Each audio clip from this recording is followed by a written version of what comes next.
So it's like, oh yeah, your body's fighting with a massive, what they would think it would be an infection or something is going on in your body, you're fighting against it, and they wouldn't find anything. And I know it's the stress and work and noise related.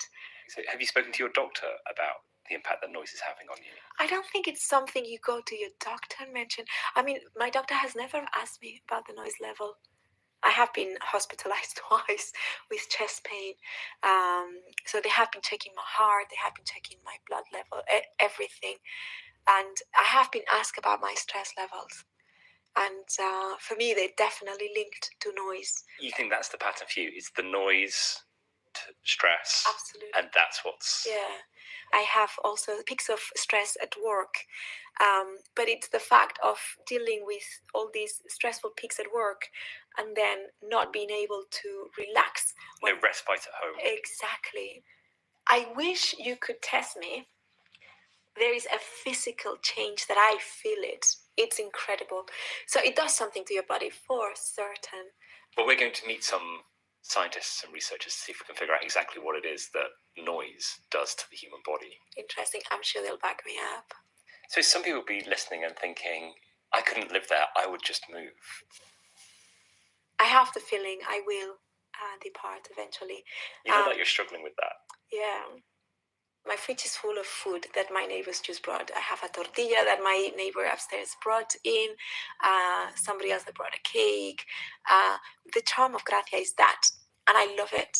Are you ever tempted to just like get a giant pair of speakers on your balcony, play some really annoying music on full volume, and just go?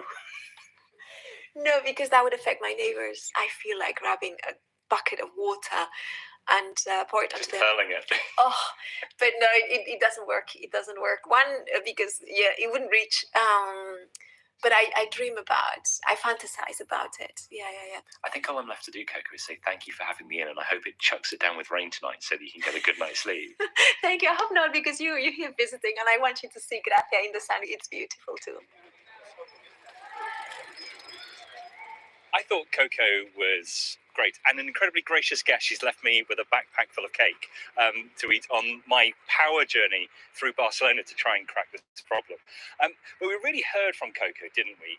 The impact that noise is having on her health. So I think next we should try to figure out what it is about sound. When does it become noise, and when does that noise start to become a health problem? Well, to try to figure it out, I'm going to meet Dr. Maria Forrester. We've got about 15 minutes as we do this 2-day mission in Barcelona, so I'm going to have to power walk a bit to get there on time. Well, Maria, thanks for meeting me. Nice to meet you. When does sound become noise? So sound can be positive or negative. It can be something we like or something we dislike, but noise is like the negative part of it. And there's a big, like, the context of that sound or that noise is really big, isn't it? Because, like, a party is one person's joyful event and is another person's really intrusive, invasive noise. Right, and that's what makes noise research so difficult and also difficult to understand. Would you say it's noisy here? Yes, it's noisy. Because? We are sitting now on a terrace, but we are surrounded by cars and a lot of traffic. Lots of people are walking past us. How many of us do we think would recognize this as being noisy? Because it's also just day-to-day life if you live in a city, isn't it? Many people here may not consider it, but if we ask about it, they would recognize that it's noisy, probably. When does noise become a problem for health? Here we am I damaging my health just being here with you? This environmental noise that we have now here, this road traffic noise, the noise level is not super high. It's not like it's going to affect our hearing directly. It's not that loud. But if we are exposed to it long enough, day after day, like when we live in a city, it will affect our health. What are the big culprits in terms of noise that damages our health? The noise source that damages our health the most, because it's the one that's more common, is road traffic noise.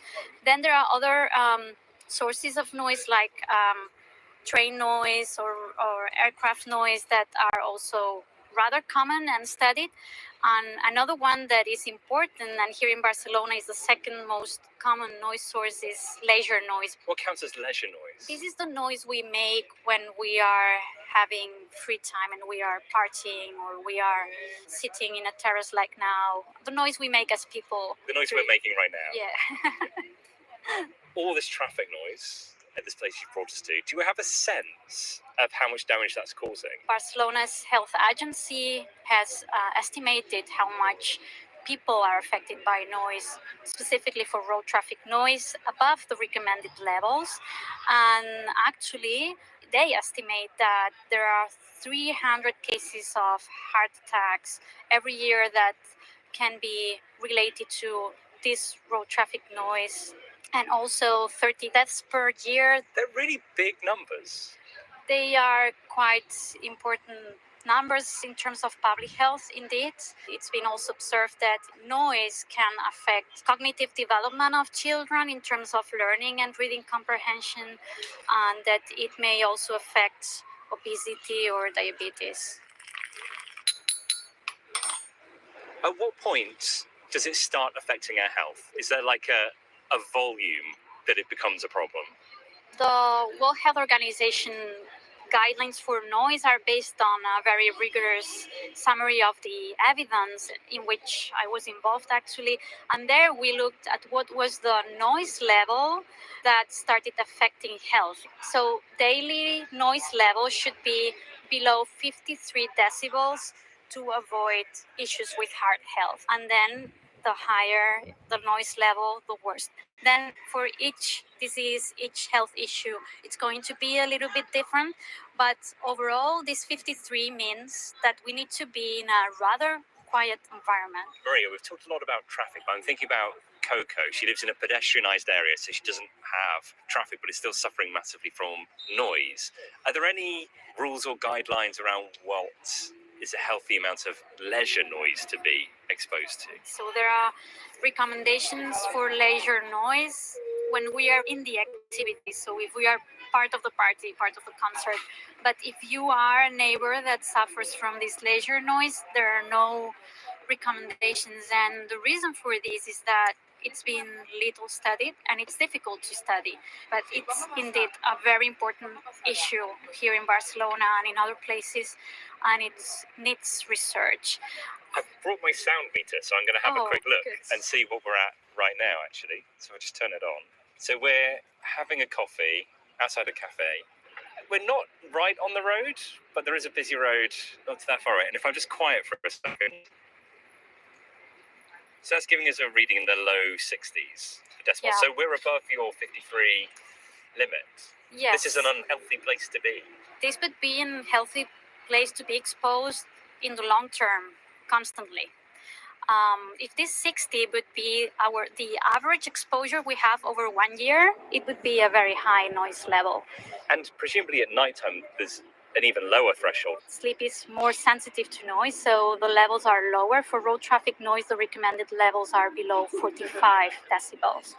And this is the outdoor level that we would get outside our house, but inside the house, it's going to be lower. So what it means is that at night we need quietness. Basically, we need quiet all the time. Yes.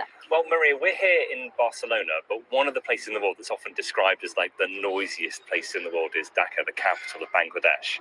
And we wanted to get a sample of that sound. So we sent journalist Salman Saeed to meet lots of people in the city and give us a sense of how noisy it is in Dhaka. You ready for it? Oh, yes, sure. Okay, here we go.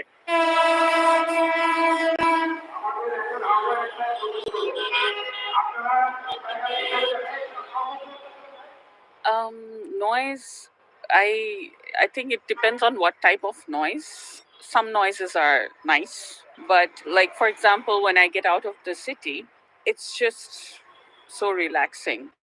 That moment you don't necessarily have in Dhaka at all. Yeah, in any time of the day. Perhaps like wake up at 3 a.m. in the morning, you might have, but even then, Dhaka seems to be sometimes awake at that time. That's Romana Khan. She's in the same neighbourhood of Dhaka for nearly 30 years, but rising numbers of shops and businesses has brought with it a lot more noise. I think for me, the top noise that bothers me is honking.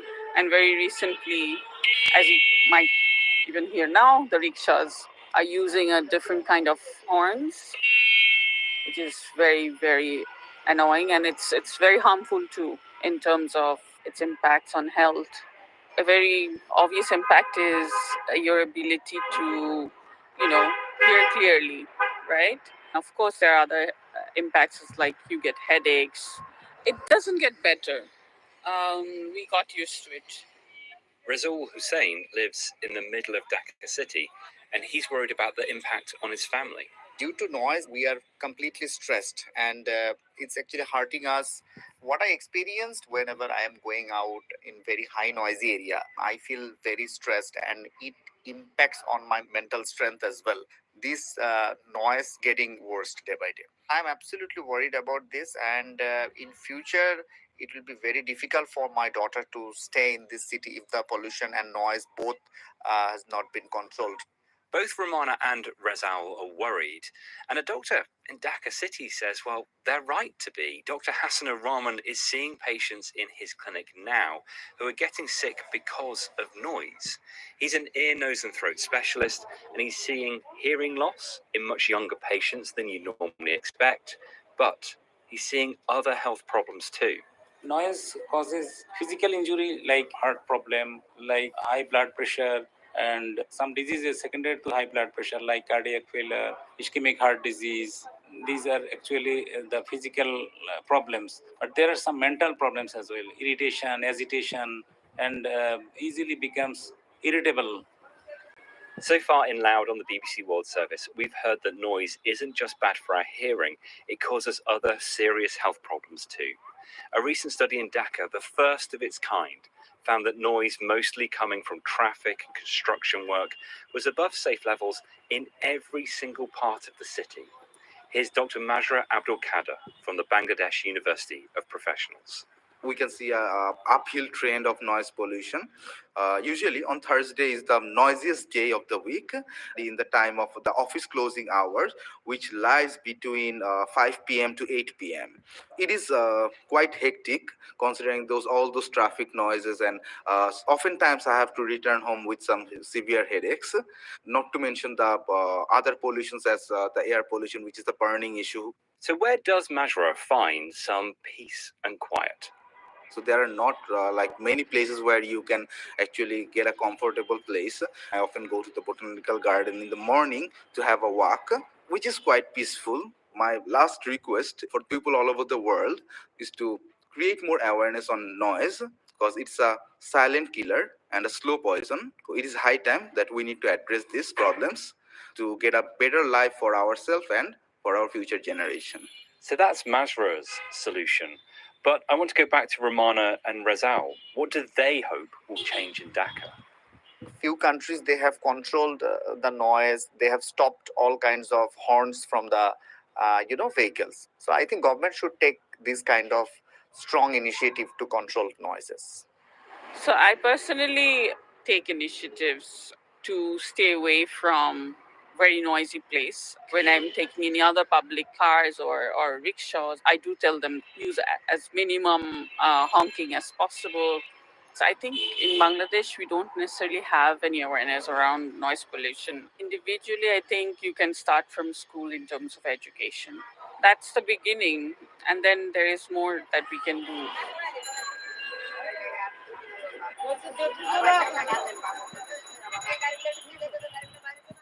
Well, that was the sound of Dhaka. I'm still here in Barcelona with Dr. Maria Forrester. I suppose that tells you that noise is a problem everywhere now, isn't it? In Europe, there have been more studies going on, maybe more interest on this environmental situation, or more researchers working on it. We know the picture here. We can probably generalize this picture to many other places, but if there is more noise in other places, the impact may be even greater. How big a concern is it for our health? It is at the level of air pollution as a environmental health hazard. I think it's much easier to understand that air pollution affects health because it's a chemical, and we are used to understanding that chemicals can affect health and they are toxic, but it's not so straightforward to understand that the physical factor, like noise, that it affects our health beyond our hearing. Maria, what do you do as somebody who knows this research inside out? How do you protect yourself from noise? So I don't live in the city center. I cannot afford it anyways, but I also take a lot of care when I go around. If there's a very noisy street and next to it there's a more quiet street, I would take the quieter streets. And here we are only talking about road traffic noise, but for when I listen to music, I also take a lot of care not to put the volume too high. You have really good parties. I like parties.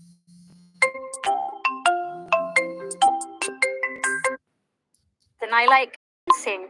I go with my sound level meter. I know that's not that's not the most normal thing to do, but I've got a image of you at a concert, just waving your sound meter and no, I don't do that. I don't want to be kicked out of the concert.